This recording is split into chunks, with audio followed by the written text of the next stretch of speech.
بعض لوگ جنہیں اللہ تعالیٰ زیادہ پسند فرماتا ہے ان کے گناہ کا کفارہ دنیا میں ہوتا ہے اور وہ پاک صاف ہو کر برزخ جاتے ہیں۔ بعض لوگوں کے گناہ صاف نہیں ہوتے اور کفارہ نہیں ہوتا، تو پھر عالم برزخ میں عذاب قبر کے ذریعے ان کے گناہوں کا کفارہ ہوتا ہے۔ یہ زیادہ سنگین صورت ہے۔ بعض لوگ خاص طور سے وہ جو توبہ نہیں کرتے اور اصرار کرتے ہیں، ممکن ہے کہ انہیں جہنم میں بھی کچھ عرصے رہنا پڑے۔ ہمیں یہ بھی بتایا گیا ہے کہ بعض مومن بھی جہنم میں داخل ہوں گے اور حضور صلی اللہ علیہ وسلم کی سفارش سے نکالے جائیں گے۔ یہ سب گناہ کبیرہ کے مرتکب ہوں گے۔ مسلمانوں کو گالی دینا معمولی چیز نہیں سمجھنا چاہیے۔ ایک دوسری صحیح حدیث یاد رکھنے کے قابل ہے۔ رسول کریم صلی اللہ علیہ وسلم نے فرمایا کہ مسلمانوں کی زبانوں سے بعض ایسے کلمات نکلتے ہیں جنہیں لوگ بہت ہلکا سمجھتے ہیں، لیکن اس کی پاداش میں وہ قیامت تک جہنم کی طرف گرتے چلے جائیں گے، اور بعض ایسے کلمات ہیں جنہیں مومن ہلکا سمجھتے ہیں لیکن وہ اللہ کو ایسے پسند ہیں کہ قیامت تک وہ جنت کی طرف سفر کرتا رہے گا۔ یہ حدیث اس کی تشریح میں ایک آیت یا حدیث کی تشریح پڑھتے چلے جائیں گے۔ دوسری آیت یا حدیث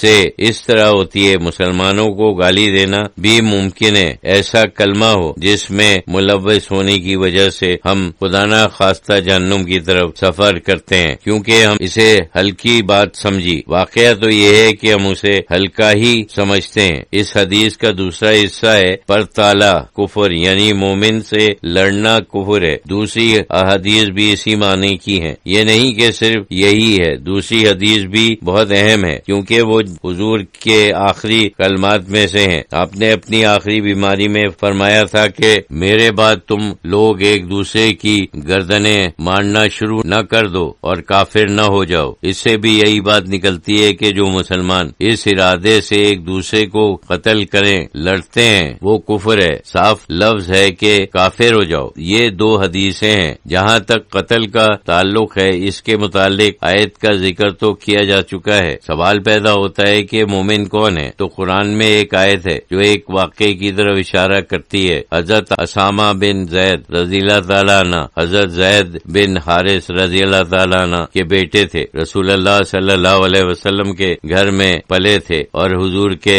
منہ بولے بیٹے تھے۔ بعد میں آیت آئی تھی کہ حضور کے کوئی بیٹا نہیں ہے۔ پہلے لوگ زید بن محمد کہتے تھے، بعد میں منع کیا گیا لوگوں کو اپنے باپوں کے نام سے یاد کرو۔ رسول اللہ صلی اللہ علیہ وسلم کے ساتھ ان کے قرب کا اس سے اندازہ لگایا جا سکتا ہے جس وقت حجۃ الوداع میں حضور صلی اللہ علیہ وسلم میدان عرفات میں تشریف لے گئے تھے تو اسامہ رضی اللہ تعالیٰ عنہ اسی اونٹنی پر بیٹھے ہوئے تھے جیسے رضیف کہتے ہیں۔ حضور صلی اللہ علیہ وسلم کبھی کسی کو بٹھاتے تھے کبھی کسی کو۔ اس موقع پر اسامہ بن زید رضی اللہ تعالیٰ عنہ بیٹھے ہوئے تھے۔ وہ گھر میں رہتے تھے، اتنا قرب تھا زید رضی اللہ تعالیٰ عنہ اور اسامہ رضی اللہ تعالیٰ عنہ دونوں کو حب رسول اللہ یعنی محبوب حضور صلی اللہ علیہ وسلم ان سے بہت محبت کرتے تھے۔ کسی غزوے میں اسامہ رضی اللہ تعالیٰ عنہ دشمن کو قتل کرنے والے تھے تو اس نے لا الہ الا اللہ محمد رسول اللہ کہا تو اسامہ رضی اللہ تعالیٰ عنہ نے کہا کہ یہ تم اپنی